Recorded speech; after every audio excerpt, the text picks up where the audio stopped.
ಈಗ ಇದನ್ನು ನಾವು ಕೂಡ ನೀವು ಹೇಳ್ದಂಗೆ ಸರ್, ನಾವು ನೀವು ಅಂತ ಅಲ್ಲ, ಇದರಲ್ಲಿ ಇದೇ ಸದನದಲ್ಲಿ ಹೋದ ವರ್ಷನೂ ಚರ್ಚೆ ಮಾಡಿದ್ವಿ, ಅಮೆಂಡ್ ಮಾಡಿದ್ವಿ. ನನಗೆ ಆಶ್ಚರ್ಯ ಏನಂದರೆ ಸರ್, ಏನು ಭಯನೇ ಇಲ್ವಾ ಕಾನೂನ್ದು ಅಂತ. ಹಿಂದೆ ಸರ್ಕಾರದಲ್ಲಿ ನಾನೊಂದು ಪ್ರೈವೇಟ್ ಬಿಲ್ಲನ್ನು ಮೂವ್ ಮಾಡಿದ್ದೆ ಬೆಳಗಾವಿ ಅಧಿವೇಶನದಲ್ಲಿ, prevention for corruption in government recruitment ಅಂತ. ನಮ್ಮ ಸರ್ಕಾರ ಬಂದ ಮೇಲೆ ಮಾನ್ಯ ಮುಖ್ಯಮಂತ್ರಿಗಳಿಗೆ, ಉಪಮುಖ್ಯಮಂತ್ರಿಗಳ ಜೊತೆ ಚರ್ಚೆ ಮಾಡಿ ಕರ್ನಾಟಕ ಪಬ್ಲಿಕ್ ಎಕ್ಸಾಮಿನೇಷನ್ ಆ್ಯಕ್ಟ್ ತಂದೆ, measures for prevention of corruption and unfair means in recruitment ಅಂತ. 10 ಕೋಟಿ ರೂಪಾಯಿ ದಂಡ ಹಾಕ್ಬೋದು ಸರ್ ಅದರಲ್ಲಿ, ಅದು ಪೇಪರ್ ಲೀಕ್ ಆದರೆ. ಆಸ್ತಿಯನ್ನು ಮುಟ್ಗೋಳು ಮಾಡ್ಬೋದು. 10 ವರ್ಷ ಇಂಪ್ರಿಸನ್ಮೆಂಟ್ ಅಂತ ಹಾಕಿದ್ದೀವಿ. ಆ್ಯಕ್ಟ್ ತಂದಿದ್ದೀವಿ ಸರ್ ಹೋದ ವರ್ಷನೇ, ಇದೇ ಸದನ ತಾವೆಲ್ಲರೂ ಒಮ್ಮತದಿಂದ ಪಾಸ್ ಮಾಡಿಕೊಟ್ಟಿದ್ವಿ. ಆದ್ರೂ ಭಯ ಇಲ್ಲ ಅಧ್ಯಕ್ಷ. ಈಗ ತಾವು ಹೇಳ್ದಂಗೆ ಸುನಿಲ್ ಕುಮಾರ್ ಅವರು ಮಾತಾಡಬೇಕಾದ್ರೆ ಹೇಳಿದ್ರೆ, ಖಾಲಿ ಪೇಪರಿಗೆ ಬರೆದು ಕೊಟ್ಟು ಹೋಗಿದ್ದಾರೆ, ಅವ್ರು ರಿಕ್ರೂಟ್ ಆಗಿದ್ದಾರೆ. ಆಮೇಲೆ ನಮ್ಮ ಇಲಾಖೆದೇ ಹೇಳಬೇಕು ಅಂದರೆ, ನಾನೇ ಒಂದು 8 ಸರಿ ಪತ್ರ ಬರೆದಿದ್ದೀನಿ. ಯಾಕನ ಕೊಟ್ಟಿದ್ದೀವಿ KPSCಗೆ ಅನಿಸ್ತಾ ಇದೆ ಅಧ್ಯಕ್ಷರೇ. ಅದಾದ್ಮೇಲೆ ನಾನು ಸ್ಟಾಪ್ ಮಾಡಿಬಿಟ್ಟು KEA ಕೊಟ್ಟೆ, ಅವರೆಲ್ಲ ರಿಕ್ರೂಟ್ ಆಗಿಬಿಟ್ಟಿದ್ದಾರೆ. Something is better than nothing ಅಂತ. ನಾವು KEA ಕೊಟ್ಟ ಮೇಲೆ ಅಟ್ಲೀಸ್ಟ್ ಮಾರ್ಕ್ಸ್ ಪ್ರಕಾರ, ಮೆರಿಟ್ ಪ್ರಕಾರ ಆಗಿದ್ದಾರೆ.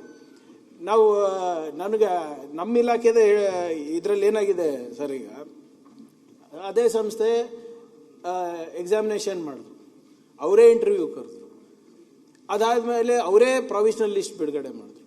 ಮಾಡಾದ್ಮೇಲೆ ಅವರೇ ಮುಖ್ಯಮಂತ್ರಿಗಳ ಹತ್ರ ಹೋಗ್ಬಿಟ್ಟು ಇದು ಪ್ರಾವಿಷನಲ್ ಲಿಸ್ಟ್ ಸರಿ ಇಲ್ಲ ಅಂತ ಅವರೇ ತನಿಖೆ ಮಾಡಿದ್ರು. ಅವರೇ ತನಿಖೆ ಮಾಡಿಬಿಟ್ಟು ಮತ್ತೆ ಮುಖ್ಯಮಂತ್ರಿಗಳ ಹತ್ರ ಹೋಗಿ ರಿಪೋರ್ಟ್ ಕೊಡ್ತಾರೆ. ಇದು ನೀವು ಹೇಳ್ದಂಗೆ ಯುವಕರ ಭವಿಷ್ಯ ಏನಾಗಬೇಕು ಇಂಥದ್ದು ಇಟ್ಕೊಂಡು ನಾನಂತೂ ಸರ್ಕಾರದ ವತಿಯಿಂದಾನೇ ನಾನು ಹೇಳ್ತಾ ಇದ್ದೀನಿ, ನನ್ನ ಪ್ರಕಾರ ಇಟ್ ಶುಡ್ ಬಿ ಅಬಾಲಿಷ್ಡ್. ಇವ್ರದಿರ್ಬೋದು sir, I am talking on behalf of the youth of Karnataka. ಈಗ ನಾವು ಅಲ್ಲಿದ್ದಾಗೂ ಕೂಡ PSI ಹಗರಣ ಇದ್ದಾಗ ಅಲ್ಲೂ ನಾನು ಹೇಳಿದ್ದೆ, ಇಲ್ಲೂ ಹೇಳ್ತಾ ಇದ್ದೀನಿ. ಈಗ ನಾನು ಹಿಂದೆ ಏನು ವಿರೋಧ ಪಕ್ಷದಲ್ಲಿದ್ದಾಗ ನಾನು ಒಂದು ಪ್ರೈವೇಟ್ ಬಿಲ್ ತಂದಿದ್ದೆ, ಅದು ಅನುಷ್ಠಾನ ಮಾಡಿದ್ದೀನಿ. ಇನ್ನೇನು ಮಾಡಬೇಕು ಅಂತ ನಮ್ಗೆ ಅರ್ಥ ಆಗ್ತಾ ಇಲ್ಲ. They are not afraid of law, they are not afraid of acts, they are not afraid of judiciary ನಾರ್ ಲೆಜಿಸ್ಲೇಟರ್ಸ್. ಈಗ ಪ್ರತಿಪಕ್ಷ ಅದರಿಂದ ಇದರಲ್ಲಿ ನೀವು ಹೇಳ್ದಂಗೆ sir, we should work together. ಇಲ್ಲ ಪಕ್ಷ ಇಲ್ಲ, ಯೂತ್ ಪಕ್ಷ ಐ ಆಮ್ ಎಕ್ಸ್ಪ್ರೆಸಿಂಗ್ ಸರ್, ಇದಕ್ಕಿಂತ ಜಾಸ್ತಿ ನಾನು ಏನ್ ಮಾಡ್ಬೋದು ಹೇಳಿ. ಎಕ್ಸಾಕ್ಟ್ಲಿ.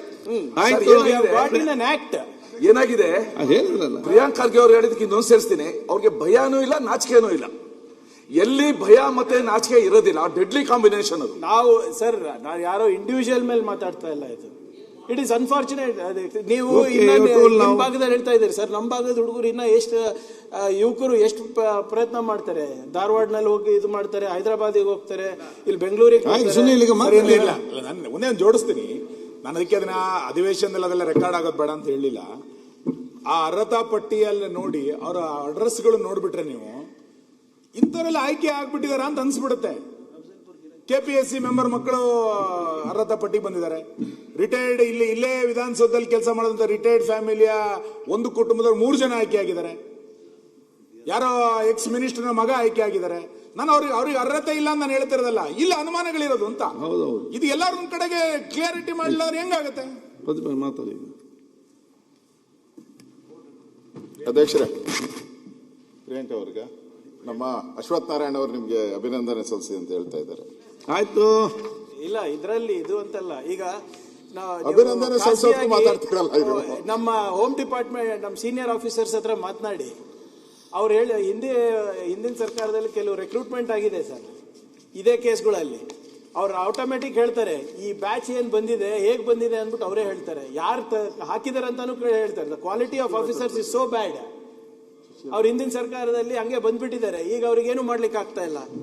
ಅವ್ರು ಇವಾಗ ಕೂತ್ಕೊಂಡು ಪೊಲೀಸ್ ಸ್ಟೇಷನ್ ನಲ್ಲಿ ಇದ್ದಾರೆ, ತಹಸೀಲ್ದಾರ್ನಲ್ಲಿ ಹುದ್ದೆಗಳಲ್ಲಿ ಕೂತಿದ್ದಾರೆ.